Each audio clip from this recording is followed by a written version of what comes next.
સમાચારમાં આગળ વાત કરીએ વડોદરામાંથી અખાદ્ય મીઠાઈનો જથ્થો મળી આવ્યો છે। ગોડાઉનમાંથી 13,000 કિલોથી વધુ અખાદ્ય મીઠાઈનો જથ્થો મળી આવ્યો। ખોડિયારનગર ખાતે પાણીપુરી તપાસવા માટે ગયા અને અખાદ્ય મીઠાઈ મળી આવી। ખોરાક શાખાની ટીમને આ મોટી માત્રામાં અખાદ્ય મીઠાઈ મળી આવી છે। લવલી સ્વીટ્સના ગોડાઉનમાં તપાસ કરતા મોટી માત્રામાં અખાદ્ય મીઠાઈ જાંબુઆ લેન્ડફિલ્ડ સાઇટ ખાતે મળી આવી। મીઠાઈનો નાશ કરવામાં આવ્યો છે। અંદાજે 700 કિલો કાજુ કતરી, 8,000 કિલો પેંડા અને 2500 કિલો બરફી સાથે 700 કિલો લાડુ સહિતનો 7.50 લાખ કિંમતની મીઠાઈનો નાશ કરાયો છે। મીઠાઈનો નાશ કરવામાં ખોરાક શાખાને 10 કલાકનો સમય લાગ્યો હતો તો ખૂબ જ મોટી કાર્યવાહી અહીં કરવામાં આવી છે। વડોદરા ખાતે 7.50 લાખનો મીઠાઈનો જથ્થો નાશ કરવામાં આવ્યો છે। વધુ વિગત સાથે મારી સાથે સંવાદદાતા હાર્દિક જોડાઈ ગયા છે। હાર્દિક, રોગચાળા વચ્ચે હાલ જ્યારે ખોરાક શાખા એક્શન મોડ પર આવી છે અને જે આ નાશ કરવામાં આવ્યો, વધુ વિગતે જણાવશો માહિતી? બિલકુલ, જો વડોદરા મહાનગરપાલિકાની ખોરાક શાખાની વાત કરીએ તો સામાન્ય દિવસોમાં આ જે ખોરાક શાખાની ટીમ છે તે સતત નિષ્ક્રિય રહે છે, પરંતુ જ્યારે પણ તહેવારો આવે છે ત્યારે આ ટીમ સક્રિય થઈ જાય છે। રાજ્યમાં અત્યારે રોગચાળો વકર્યો છે, એના કારણે સરકારનો આદેશ માનીને ખોરાક શાખાની ટીમ જે છે તે અત્યારે શહેરમાં તપાસ કરવા માટે નીકળી છે। ત્યારે ગઈકાલની જ વાત છે, ગઈકાલે ખોડિયારનગર વિસ્તારમાં જે છે જે પાણીપુરીના જે વિક્રેતાઓ છે તેમની ત્યાં વડોદરા મહાનગરપાલિકાની ખોરાક શાખાએ દરોડા પાડ્યા હતા। ત્યાં નજીકમાં જ તેમને એક મીઠાઈનું ગોડાઉન જે છે તે મળ્યું હતું। ત્યાં ગોડાઉનમાં જઈને તપાસ કરતા ખૂબ જ મોટી માત્રામાં એટલે કે 13,200 કિલો જેટલી જે અખાદ્ય મીઠાઈ જે છે તે વડોદરા મહાનગરપાલિકાની ટીમને મળી આવી હતી। મહત્વની વાત છે કે આ જે મીઠાઈનો જથ્થો છે તે એટલી મોટી પ્રમાણમાં હતો કે જાંબુઆ ખાતે કે જ્યાં વડોદરા શહેરનો કચરો ઠાલવવામાં આવે છે ત્યાં લેન્ડફિલ સાઇટ ખાતે આ તમામ મીઠાઈ લઈ જવામાં આવી હતી અને ત્યારબાદ તમામ મીઠાઈ જે છે તેનો નાશ જે છે તે કરવામાં આવ્યો હતો। અને તમે કીધું પ્રમાણે કે 10 કલાક જેટલો સમય જે છે તે મીઠાઈનો નાશ કરવામાં લાગ્યો હતો। આ એક જગ્યા જે છે ત્યાંથી આટલી મોટી માત્રામાં જો અખાદ્ય મીઠાઈ મળતી હોય તો વડોદરા શહેર આટલું મોટું છે તો વડોદરા શહેરમાં અલગ અલગ વિસ્તારમાં આ પ્રકારના કામ ચાલતા હોય તો અખાદ્ય જે ચીજ વસ્તુ છે એ વેચાતી હોય તો નવાઈ નહીં। ત્યારે વડોદરા મહાનગરપાલિકાની જે આરોગ્ય શાખાની ટીમ છે તેને હજી વધુ સતર્ક થવાની જરૂર છે અને વડોદરા શહેરમાં જો અન્ય સ્થળે પણ દરોડા પાડવામાં આવે તો આ પ્રકારનો વિપુલ માત્રામાં જથ્થો જે છે અખાદ્ય ખોરાકનો તે મળી શકે તેમ છે। જી, આભાર માહિતી આપવા બદલ।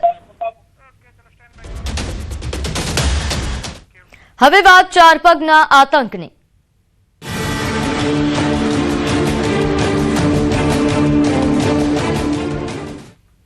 રાજકોટમાં રખડતા શ્વાનનો આતંક સામે આવ્યો છે। જૂની મહેશ્વરી સોસાયટીમાં શ્વાનનો આતંક સામે આવ્યો।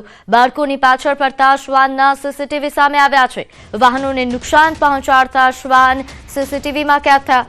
મહેશ્વરી સોસાયટીના સીસીટીવી ફૂટેજ સામે આવ્યા। શહેરની જૂની મહેશ્વરી સોસાયટી કે જ્યાં રખડતા શ્વાનનો આતંક વધી રહ્યો છે। શ્વાન શેરીમાંથી નીકળતા નાના બાળકો પાછળ કરડવા માટે દોડે છે। શ્વાન સ્થાનિકોની ગાડીઓમાં પણ નુકસાન પહોંચાડે છે। રાજકોટ મહાનગરપાલિકામાં સ્થાનિકો દ્વારા ફરિયાદ કરવામાં આવી છે, તેમ છતાં કોઈ કાર્યવાહી નથી થતી। તો આપ દ્રશ્યોમાં જોઈ શકો છો, આ મહેશ્વરી સોસાયટીના દ્રશ્યો છે કે જ્યાં શ્વાનના આતંકના કારણે સ્થાનિકો પણ ભયના ઓથાર હેઠળ છે।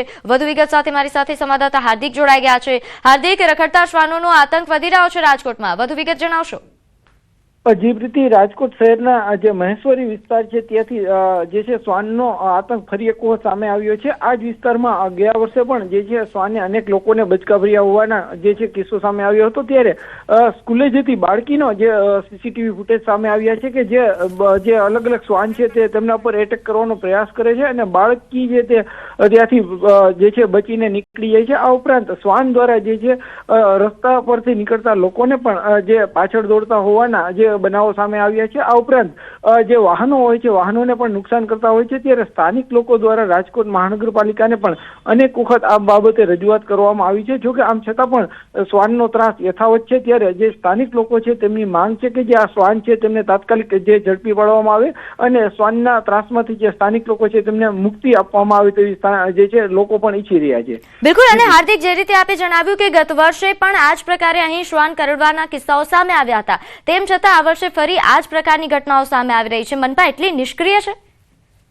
ચોક્કસથી જ્યારે ગયા વર્ષે પણ મીડિયા દ્વારા અહેવાલ પ્રસારિત કર્યા હતા અને ત્યારબાદ જે છે મહાનગરપાલિકાનું તંત્ર હરકતમાં આવ્યું હતું. ત્યારબાદ જે શ્વાન પકડવાની કામગીરી હાથ ધરવામાં આવી હતી, પરંતુ થોડા દિવસ બાદ જાણે બધું વિસરાઈ ગયું હોય તેમ ફરી એક વખત શ્વાન જે છે એ સામાન્ય લોકો પાછળ દોડવા લાગ્યા, બાળકોને પણ નિશાન બનાવવા લાગ્યા છે. ત્યારે ફરી એક વખત સીસીટીવી ફૂટેજ સામે આવ્યા છે.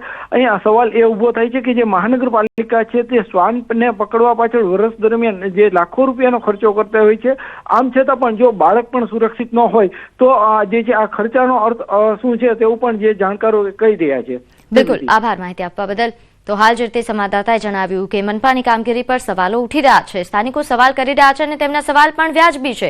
કારણ કે આપ આ દ્રશ્યો જુઓ, રાજકોટના આજના દ્રશ્યો આપ જોઈ રહ્યા છો, જ્યાં બાળક પર શ્વાન દ્વારા હુમલો કરવામાં આવે છે. બીજી તરફ મોરબીના ગઈકાલના દ્રશ્યો સામે આવ્યા, ત્યાં પણ આ જ રીતે શ્વાન દ્વારા બાળક પર હુમલો કરવામાં આવ્યો હતો, તેને ઈજા પહોંચાડવામાં આવી હતી.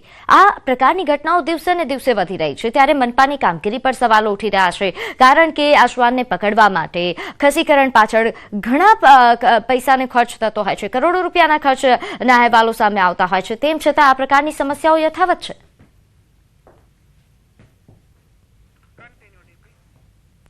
તો ઉત્તર પ્રદેશના મુરાદાબાદમાં પણ રખડતા શ્વાનોનો આતંક જોવા મળ્યો. અહીં એક રખડતા શ્વાને રસ્તા પર ચાલતી એક માસૂમ બાળકી પર હુમલો કર્યો. શ્વાનના કરડવાથી બાળકી ઘાયલ થઈ હતી અને તેને સારવાર માટે હોસ્પિટલમાં દાખલ કરવામાં આવી. બાળકીને શ્વાન કરડવાની ઘટના સીસીટીવી કેમેરામાં કેદ થઈ ગઈ છે. શ્વાન કરડવાનો લાઈવ વિડીયો સોશિયલ મીડિયા પર વાયરલ થઈ રહ્યો છે. મહાનગરપાલિકા સતત રખડતા શ્વાનોને પકડવા માટે ઝુંબેશ ચલાવી રહી છે. તેમ છતાં મહાનગરમાં હજુ પણ શ્વાનોનો આતંક યથાવત છે. વાયરલ વિડીયો એ સદર કોટવાલીના ગંજ બજારનો હોવાનું સામે આવ્યું છે.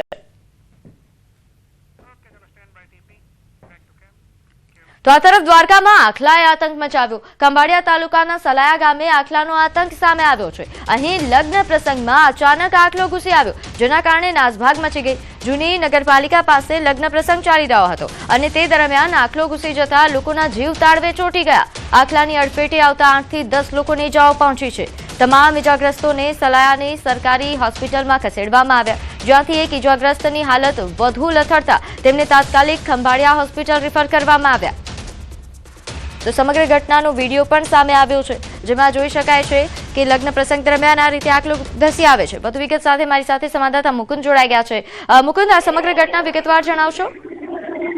જી પ્રીતિ, વાત કરવામાં આવે તો દેવભૂમિ દ્વારકા જિલ્લાના ખંભાળિયા તાલુકાનું સલાયા ગામ આવેલું છે. આ સલાયા ગામમાં એક લગ્ન પ્રસંગ ચાલી રહ્યો હતો અને સાંજના સમયે જાણ આવી હતી. ત્યારે લોકો પણ ઉત્સાહમાં હતા, નાચતા ઝૂમતા હતા. તે દરમિયાન અચાનક જ આખલો ઘૂસી જતા અફરાતફરી જેવો માહોલ સર્જાયો હતો અને આ આખલાની અડફેટે 8 થી 10 જેટલા લોકો ઈજાગ્રસ્ત થયા હતા. અને આ ઈજાગ્રસ્ત લોકોને પ્રથમ જે સલાયાની જે જનરલ હોસ્પિટલ આવેલી છે ત્યાં સારવારમાં ખસેડવામાં આવ્યા હતા, પરંતુ જેમાંથી એક વ્યક્તિને વધારે હોવાના કારણે તેને જામખંભાળિયાની જે જનરલ હોસ્પિટલ છે તેમાં સારવાર માટે ખસેડવામાં આવ્યો હતો. જી મુકુંદ, જે રીતે આપે જણાવ્યું કે અહીં આ પ્રકારની ઘટનાઓ વધી રહી છે, આભાર માહિતી આપવા બદલ. તો હાલ જે રીતે સંવાદદાતા દ્વારા જણાવવામાં આવ્યું કે ઘટનાઓ વધી રહી છે, કાર્યવાહી કરવી એ ખૂબ જરૂરી. તો જૂનાગઢના વંથલી પંથકમાં પણ વન્ય પ્રાણીઓનો આતંક યથાવત છે. અહીં શિયાળામાં સિંહ અને દીપડા જેવા પ્રાણીઓએ શિકારની શોધમાં રહેણાંક વિસ્તારોમાં આવી ચડતા ખેડૂતોમાં ભારે ફફડાટ જોવા મળી રહ્યો છે. ખાસ કરીને નાવડા ગામમાં જ્યાં એક સાથે 3 દીપડા દેખાતા સ્થાનિકોમાં ભયનો માહોલ છે. જો કે વન વિભાગે સતર્કતા દાખવી પેટ્રોલિંગ તેજ કર્યું છે અને છેલ્લા 2 વર્ષમાં વિસ્તારમાંથી 20 દીપડાઓને પાંજરે પૂરવામાં સફળતા મળી છે. વન વિભાગે લોકોને વન્ય પ્રાણીઓ સાથે ઘર્ષણથી બચવા અને સાવચેત રહેવા માટે અપીલ કરી છે. 10 વાર તો દીપડા ગામમાં છે, કેટલા હાવીજું છે. પછી આ રોજનો ત્રાહ અમારે પૂરેપૂરો છે. રોજના ત્રાહમાં અમને એમ થાય કે અમારે આમાં ઘઉં વાવવા કે ન વાવવા. અટાણે એમ થાય કે આમાં કેમ જીવવું. હવે આ સરકાર આમાં કંઈ ધ્યાનમાં લેતી નથી તો અમારે કરવું શું? ત્રાસ છે જાનવરોમાં. સિંહ, દીપડા, રોજ, ભૂંડ, ઝરખ, હરણ, અજગર જેવા હિંસક જાનવરોનો ખૂબ જ ત્રાસ છે. અમારા ગામના ખેડૂતો તેમજ મજૂરો પોતાની વાડીઓમાં કામ કરવા માટે જાય તો જાય કઈ રીતે? ખેડૂતોને એટલો બધો ત્રાસ છે કે આખી રાત ખેડૂતો રખોલા કરવા પોતાની વાડીએ જાય માંડ કરીને, તો સિંહ અથવા દીપડો એને રસ્તામાં ભટકે તો પોતાના જીવને જોખમે પોતે માંડ માંડ રખોલા કરે ને પોતાના પાક બચાવે. આ વિસ્તારમાં જેમ જેમ દીપડાઓનો આતંકની જે આવી અમારી પાસે મેસેજ આવે છે એના